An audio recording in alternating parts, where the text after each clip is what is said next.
Hello everyone, आप सभी का स्वागत है। वीडियो में हम लोग बात करेंगे बिहार एसएससी सीजीएल के लिए कुछ इंपॉर्टेंट क्वेश्चन को देखेंगे और कंसेप्ट को भी डिस्कशन करेंगे। ठीक है, तो आप कंसेप्ट क्वेश्चन के थ्रू कंसेप्ट को डिस्कस्शन करेंगे। तो आई होप आप सबके लिए वीडियो हेल्पफुल होगा। तो आइए स्टार्ट करते हैं। तो यहाँ पे एक क्वेश्चन दिया रहा है कि 9:30 ठीक है, 9:30 में स्थित मतलब घंटा और मिनट की सुई का बीच का आपको कोण निकालना है। ठीक है, तो इसके लिए मैं ऑलरेडी एक वीडियो बनाया हूँ, आप क्लॉक वाला, वहाँ उस वीडियो को जाकर देख सकते हैं। बट इसमें क्या होगा कि इस आप 1 आवर में क्या होता है 30 डिग्री का कोण बनता है, क्योंकि पूरा सर्किल कंप्लीट होने में 12 आवर लगता है और 12 आवर 360 डिग्री का कोण फॉर्मेशन होता है। ठीक है, सर्किल में 360 डिग्री का। तो 1 आवर में कितना का बनेगा? 1 आवर में आपको चाहिए 30 डिग्री का कोण बनता है। तो आपको अगर नॉर्मली अगर पूछता है कि ठीक है, तो नॉर्मली अगर पूछता तो आप बता देते, नॉर्मली पूछता तो बता देते कि आपका अगर 9 बज रहे हैं तो इसका मतलब 200 मतलब 270 डिग्री का कोण का फॉर्मेशन हो रहा है। ठीक है, लेकिन यहाँ पे मिनट भी आ रहा है, तो इसके लिए फार्मूला मैंने बताया था। तो फार्मूला क्या होता है कि आप इसको 11/2 m = 30h plus minus theta. ठीक है, तो यहाँ से आप इस क्वेश्चन को सॉल्व कर सकते हो। तो यहाँ पे जब मिनट हैंड है, यहाँ पे मिनट का वैल्यू रखना है, यहाँ पे 30h यानी आवर का हैंड का वैल्यू रखना है।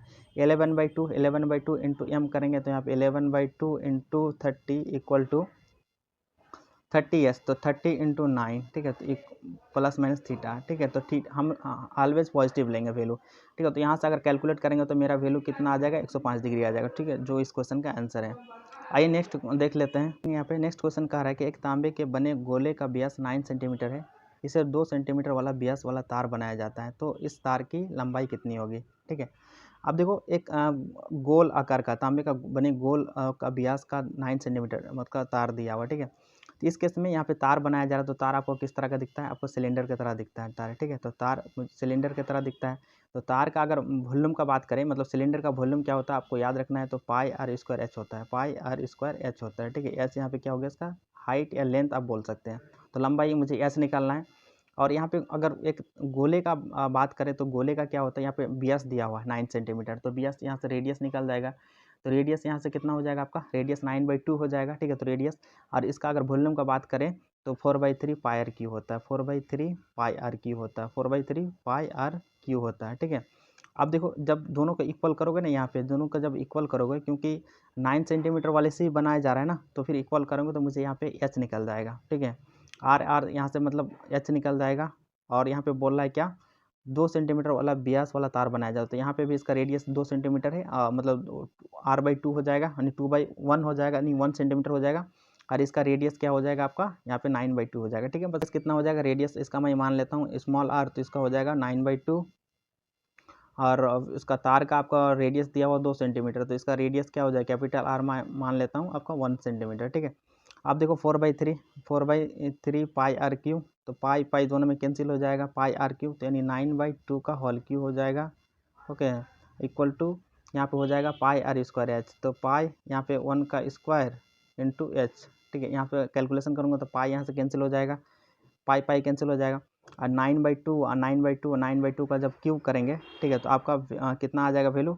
और जब इसको कैलकुलेट करोगे ना, यहाँ पे क्या 4/3 भी है ना, जब कैलकुलेट करोगे तो 121.5 सेंटीमीटर आ जाएगा, यानी ऑप्शन बी हो जाएगा इस क्वेश्चन का। ठीक है, आप इसको कैलकुलेशन कर सकते हो, मैं कंसेप्ट बता रहा हूँ कि आप कंसेप्ट कैसे यूज़ कर सकते हो। नेक्स्ट क्वेश्चन है, ये क्वेश्चन बहुत अच्छा बेहतरीन क्वेश्चन है।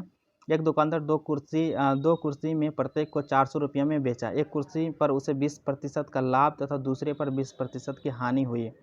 ठीक है, तो इस तरह का क्वेश्चन पहले में मैं बता चुका। 400 रुपये में जब बेचा गया ना, तो 20% का एगो में क्या हो गया? उसका प्रॉफिट हुआ और एगो में लॉस हुआ। ठीक है, 20% का। इस टाइप का क्वेश्चन में ऑलवेज आपका क्या होगा? हानि ही होगा। तो इस क्वेश्चन का आंसर क्या होगा? 4% होगा। कैसे हुआ आप देखो, इसका एक डायरेक्ट आप एक फार्मूला भी आप इसको रख सकते हो। ठीक है, कैसे आप देखो, इसमें क्या होता है 20%, तो आप एक सक्सेशन से ही बना सकते हो इसको, और एक डायरेक्ट में फार्मूला बता दूंगा। सक्सेशन यहाँ पे है क्या?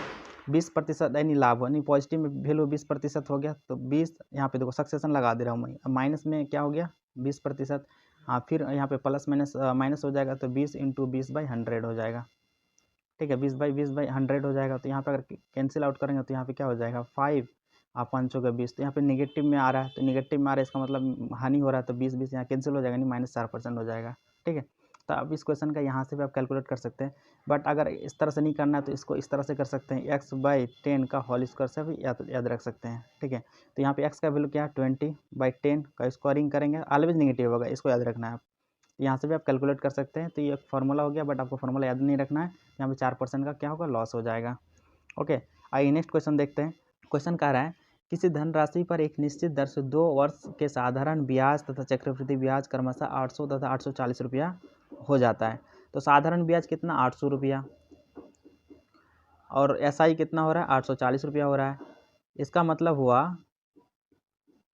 क्या हुआ, SI तो सेम रहता है, इक्वल डिस्ट्रीब्यूशन होता है SI का। तो यहाँ पे 400 रहा होगा, फर्स्ट ईयर में भी 400 मिला होगा SI, और सेकेंड ईयर में भी 400 मिला होगा। बट CI का जब बात करेंगे ना, तो फर्स्ट ईयर का तो सेम रहता है, फर्स्ट ईयर का SI और CI दोनों सेम रहता है। बट सेकेंड ईयर में मतलब उसका इंटरेस्ट में भी इंटरेस्ट लग रहा है, यानी 400 यहाँ पे भी 400 यहाँ रहा होगा फर्स्ट ईयर में, और सेकेंड ईयर में रहा होगा 440 रुपया। ठीक है, इसका मतलब हुआ कि 400 से 440 रुपया हुआ। इसका मतलब यहाँ पे इंक्रीज कितना परसेंट का हुआ, ठीक है। इसका मतलब यहाँ पे इंक्रीज कितना परसेंट का हुआ, 10% का इंक्रीज हुआ। ठीक है, अगर आप यहाँ डायरेक्ट कैलकुलेट नहीं कर सकते ना, 400 से 440 10% नहीं हुआ, तो आप इसको इस तरह भी कैलकुलेट कर सकते हो। यहाँ पे 40 रुपया प्रॉफिट ज़्यादा हुआ ना, तो 40/400 इंटू 100 जब करेंगे इसको, तो यहाँ पे कितना आ जाएगा, 10% आ जाएगा ना। तो 400 से मुझे हुआ 440, यानी 10% का मुझे इंटरेस्ट रेट पता चल गया। ठीक, परसेंट का SI यहाँ पे दिए रहा 400, तो फिर 10% का SI मुझे 400 पता है, तो फिर आप 100% का वैल्यू नहीं निकाल सकते हो। तो 100% का आपका कितना हो जाएगा, आपको 4000 हो जाएगा। ठीक है, तो ऑप्शन ए हो जाएगा। कैसे, 10% का वैल्यू मुझे पता चल गया, 10% का वैल्यू इक्वल टू क्या दिया हुआ है, 400 रुपया दिया हुआ है। तो फिर आप 100% निकाल लोगे ना, 100% इक्वल टू क्या हो जाएगा, ठीक है। तो 100% इक्वल टू हो जाएगा 100 इंटू 400/10। यहाँ पे 10 एक कैंसिल होगा, तो यहाँ पे 4000 आ जाएगा, जो कि ऑप्शन ए हो जाएगा।